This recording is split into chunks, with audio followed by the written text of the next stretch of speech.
All right, guys, welcome back to another episode of Catching with Craig. We are out today. It is about 45 degrees, I believe. Water temperature is 41. I just stopped at my local lake here. I only have about 3 hours to fish, so not a long time here. I want to get fishing as quick as I can. Obviously, I'm excited at this point. Sorry about the lens. Jeez, I was crusty, I guess. I don't know what happened there. Sorry, guys. So my plan here is I'm going to attack this point here behind me that I'm drifting next to this dock here. I'm going to attack this point with a jerkbait, crankbait, and that little Daracoup. I ordered more. So I'm going to attack this point, and then I think I'm just going to work my way around and see if I can get something to bite. Maybe a slow jerkbait, maybe a crankbait. I'm not really sure yet, but stay tuned. All right, guys, I've brought out 4 rods. I was only planning on 3, but I have the Megabass Vision 110, like a sexy shad style pattern, Storm Wigglewort in their bone color. I have a Kitech on a Swinker Swim Tackle jig head in like that ghost rainbow that my mother was throwing in my Atisco videos. That's still tied on, and then I have that Jackal Daracoup tailspin. So that is my attack right now. I'm sitting in 17.4, 70, Jesus, am I drunk? Too excited. 17.4 feet of water, rounding this point. Gonna throw up my hood because I got a little bit of breeze to my back here. So I'm fishing the windy bank, trying to keep you guys out of the wind. Hopefully that'll help out a little bit with the audio. I am going to skip the seat for now, but I'm gonna pop up this net just in case. I don't usually have it out, but sometimes the smallies get fat this time of year, and on a jerkbait, I'm a little nervous to lose them. It's a little smaller hook, and hopefully we can get all 3 of them in a fish. Slow down my troller here, and we're on our way.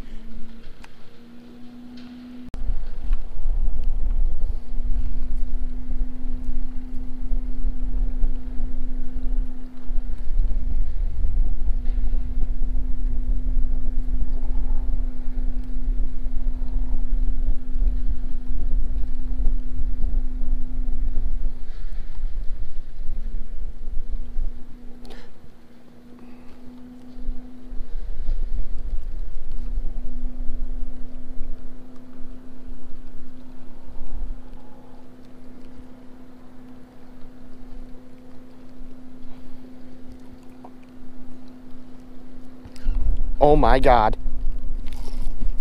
Oh my God, he crushed it. Oh, it's it's a largie. Oh, and he slapped it sideways. Oh, there we go, released himself in the net once the pressure came off. Wow. Come on, buddy. Stop. Hey. There we go. I mean, nothing to write home about, but that's a quick 2-pounder. I'm not gonna cry about it. Boy, is he cold. Water temp on my front transducer showing 44. So, looks like we got about 45. Gonna grab a quick photo of him, and I will get him back. All right, guys, grabbed a quick pick, and I'm gonna get this guy back. That's my first fish on my 6th or 7th cast. And he's gone. Slow, they're slow. I was barely moving it. He swiped at it. I must have hooked him with a back treble. He got caught in the belly, so he must have took a swing at it and missed. All right, guys, we're back out there. Slow jerks here. Let me adjust my mic, sorry about that. Just like 1 5 count. 1 5 count. That guy just slapped it afterwards. I didn't even put my phone back away. I try not to keep it on my body in the cold. The battery dies pretty quick if you have them just out here sitting in the cold, but gonna keep trying here. Couple quicker snaps. Oh boy, I thought I had another one there. That'd have been sweet. A couple quicker snaps here and there, and then just a sit. Watch the line, snap. Wait for him to pick it up, Nothing. Pretty close here in 21 feet. So back out she goes. We're throwing this Megabass Vision 110 on Seagar InvisX 10-pound test on a Daiwa Tatula 7.3. I think this is the original Daiwa 100 series. I think they run about $140 now. Totally worth your investment. One of my favorite reels that I have. Rod Kistler is a medium heavy, or a medium fast 7 foot. So quite a snappy rod here. Just gotta see if we can cruise along this bank and get any more to react. Hopefully we can, and that would be a fun day. I mean, especially if I can get a good pattern going. Even if it's a slow reaction, I'll take a fish every 6 or 7 casts. That'd be great. Could you imagine? What a day. And in the fall, 45-degree water temperature. It's climbing a little bit as my transducer gets a little more accustomed to it, I think. So it's only like 42 air temperature, so that's probably why it was so cold. It took a little bit to catch up. We're sitting in 20 here, guys, but we're throwing up into like 0 feet. I mean, I'm throwing real shallow there. It's a pretty steep taper, but I'm trying to just work it off the bank and find out where they are. I think that fish was sitting in somewhere around that 10 foot mark there. So if that's the case and I figure it out, I'll start to parallel them.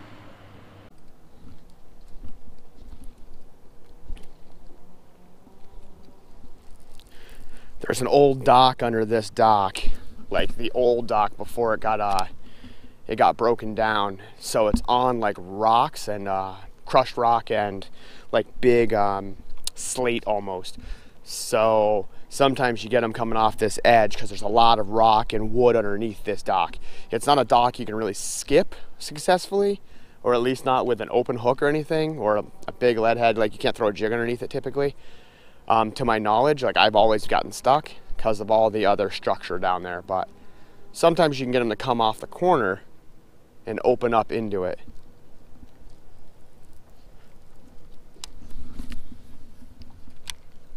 Especially with those big concrete pillars there. Oh, those big concrete pillars hold heat even on these crappy days.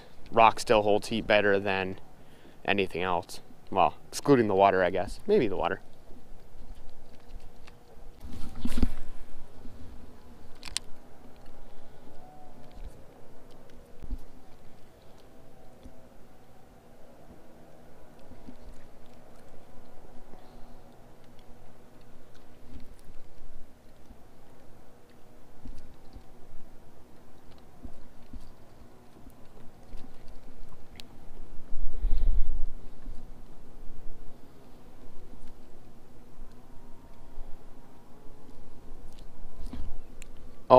Oh my God. Wow. I couldn't even move that fish.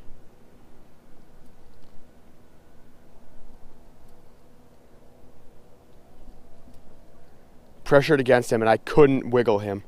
He just swam away. He must have just caught him again. They must be reacting and missing. Oh, darn. Yeah, clear bait. Darn, man, that guy was good. He just swam straight away. Kind of paralleled the bank. I couldn't even get him to turn his head.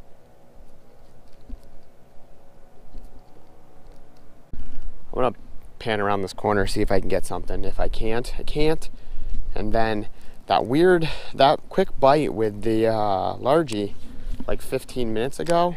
I mean, it's only been a little bit here. Like we've only been out for a few minutes, but that quick bite, such a quick reaction bite, makes me wonder if they'll be over on that rock, that shallow rock point, and sitting in front of that. Largies usually stack up around that bend, so sometimes they navigate to their winter home and they come off that point. So I'm wondering, I've had some pretty good success with a jerkbait there before. I wonder if I can keep the bite going.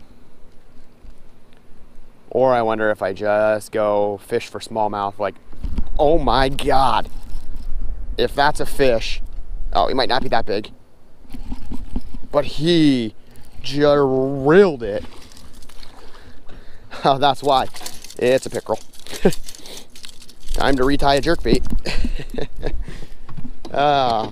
So weird. Anyway, so let's get a pair of pliers because I don't specifically want to play with this guy if I don't have to.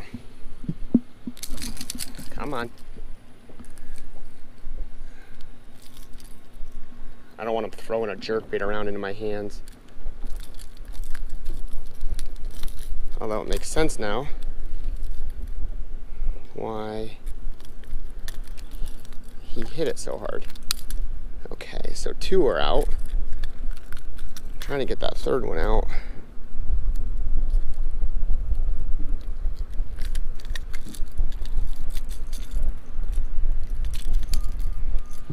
All right. For all you people from the south, or not really from the north, this is a chain pickerel. You can tell by the black. It looks like mascara running, like he's been crying underneath his eyes. They are really considered kind of a trash fish up in this area because they're not specifically big enough to be a like a muskie. Same family as a muskie in the Essex family. Muskie, pike, pickerel. Pickerel are like the smallest rung. They're just greedy. They'll eat everything. They eat a ton of bait. They mess up your line quite a bit. So not a lot of people really appreciate them, and you'll see a ton of people kill them when they have the opportunity because they just destroy. They feed on such a small population, like the smallest bait fish. So then they just kind of destroy your habitat, unfortunately. Or that's a common complaint, I guess I should say. But no problem. I'm just gonna retie, and I guess I'll keep going for now. I mean, action is action, right? I don't know if the pickerel really counts, but I mean, in my mind it doesn't. But we at least have something going on. If he's there, something else has got to be here. We got to have some semblance of a largie bite maybe going on too. Gonna retie and keep going. There we go.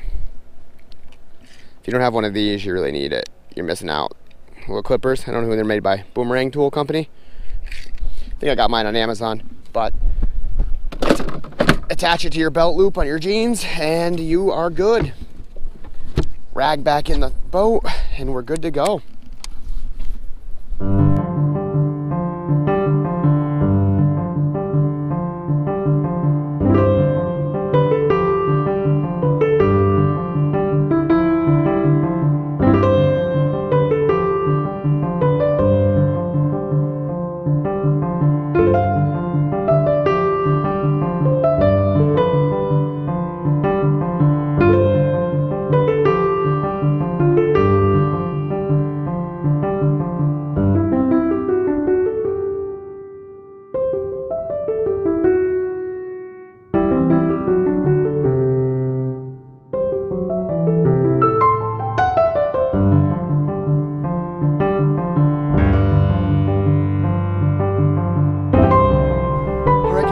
That's the end of this video.